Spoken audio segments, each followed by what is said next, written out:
स्पर्धक विद्यार्थी मित्रांनो, सर्व स्पर्धा परीक्षांना चक्रवाढ व्याज नफा तोटा यावरील प्रश्न असतात.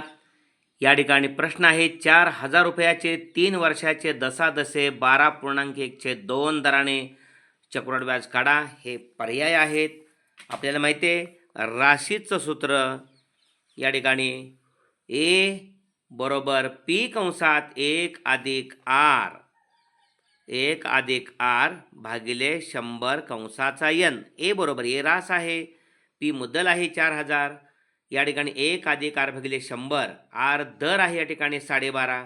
तिरकस गुणाकार करून 100 एके 100 इथं अधिक 12.5 म्हणजे 112 भागिले 100 3 वेळा, कारण 3 वर्षाचे विचारले यांची किंमत 3 आहे म्हणून 112.5 भागिले 100 3 वेळा आहे.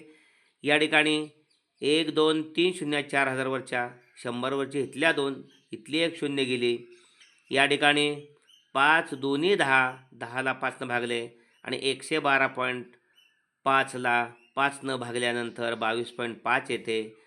4 इथं आहेत, 2 न 2 2 4 112.5 गुणिले 112.5 गुणिले 22.5 आणि गुणिले 2 यांचा गुणाकार सविस्तर केला असता आपल्याला 5,69,531.25 हे भागिले 100 दशांश चिन्ह देऊन 5,695.31 रुपये ही रास मिळते.